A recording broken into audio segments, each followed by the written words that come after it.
informação, só um pouquinho, Sakamoto, tem a Prefeitura de São Paulo, a Prefeitura de Ubatuba acaba de mandar mais uma informação, corrigindo, na verdade, a informação anterior.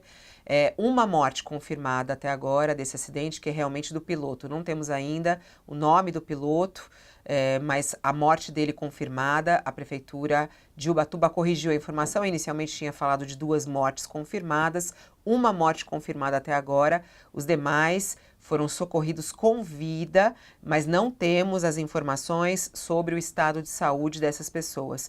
Ô Portela, o senhor dizia aí sobre uma aeronave, você falou, é preciso essa confirmação, essa informação chegou, né? Talvez mude, mas a informação que nós temos é que a aeronave Fabiola, era essa mesma, pode Fabiola, falar.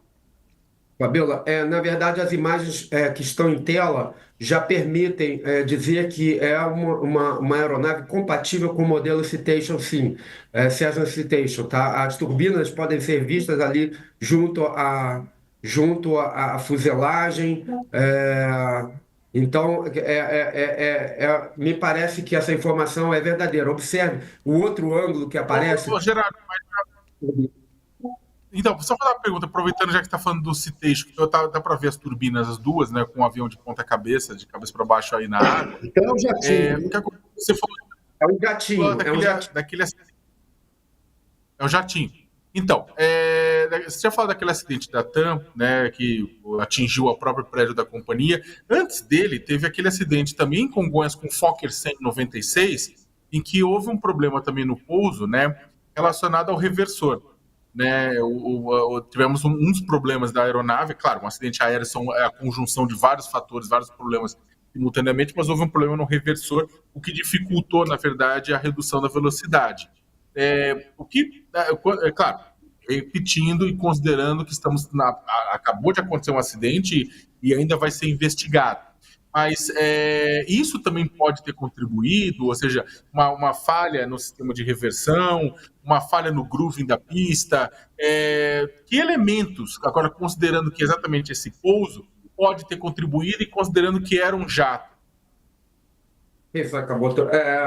Essa é uma pergunta delicada. Eu, por exemplo, se me oferecesse uma passagem nessa aeronave para esse aeródromo, eu preferia ir de carro.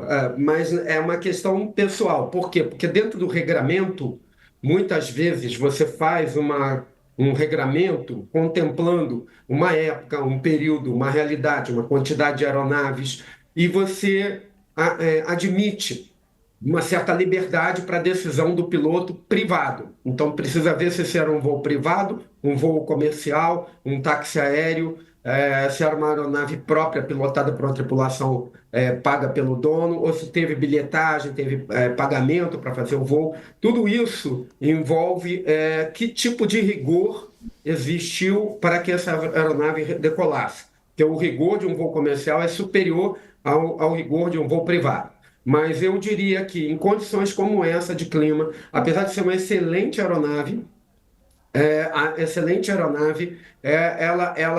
eu acho que em termos de gerenciamento de riscos, aí é que entra a engenharia de riscos, é que, considerando a questão climática, a aeronave, ok, muito boa, mas a pista não é uma pista sabidamente limitada. A região não é uma região com histórico de dados muito motivadores para arriscar um pouso nessas condições. A gente teve um acidente nessa região, muito próximo, em Paraty, com o Theory Zavascki, com o King Air, que é uma aeronave extremamente segura, no mesmo nível ou mais até do que o Cessna Citation, sendo que tem até paraquedas. O avião que o Theory Zavascki estava usando tem até um paraquedas. Se tudo der errado, os motores falharem, ele consegue descer. Mesmo assim, foi um acidente fatal, justamente por tentar pousar no aeródromo de Paraty, Agora, cair do lado.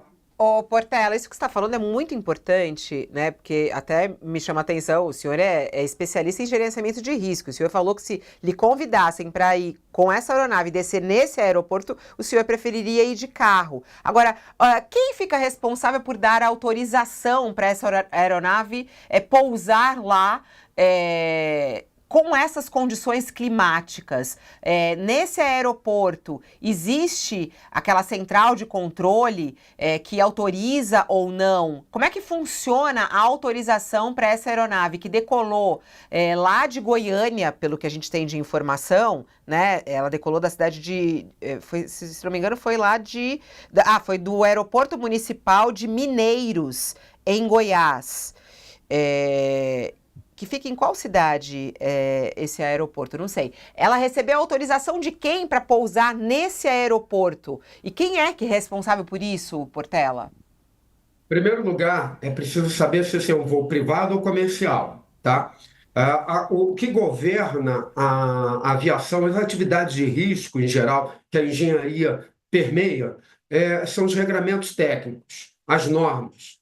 Apesar de algumas delas terem até força de lei, elas não são leis. Por quê? Porque a tecnologia evolui, os cenários evoluem, elas precisam ser constantemente atualizadas. Então, a primeira coisa que aquele que planeja o voo precisa fazer é ver se tudo que ele está fazendo está de acordo com as normas. Então, é preciso checar se o plano de voo, tudo foi feito considerando as condições climáticas, a questão de pesagem, de carga, tudo foi avaliado. Porque um avião com sobrecarga, ele vai ter mais dificuldade para pousar, vai precisar de mais pista, por exemplo. Então, tudo isso precisa ser checado, é a primeira coisa. Segundo, se for um voo comercial, essa avaliação, esse plano vai ser submetido a um aeroporto, a ANAC, que vai avaliar, autorizar, liberar ou não.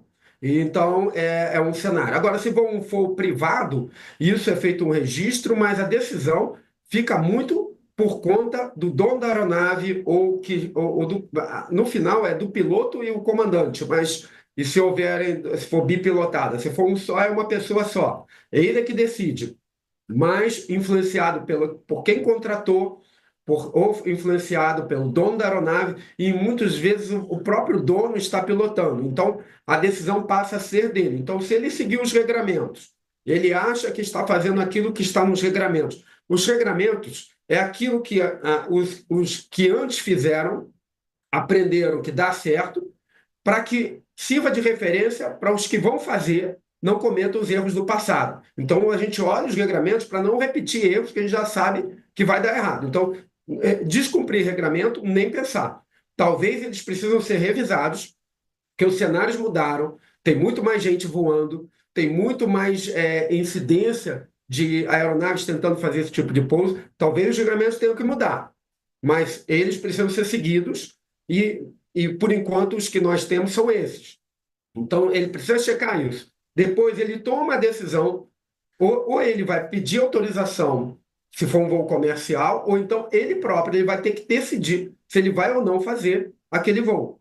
E aí, esse é o ponto mais crítico, porque aí é que entra o gerenciamento de riscos. Porque apesar de você fazer tudo no regramento, apesar de você estar com uma boa aeronave, apesar de você ter informações que você acha que dá para pousar, existe um risco.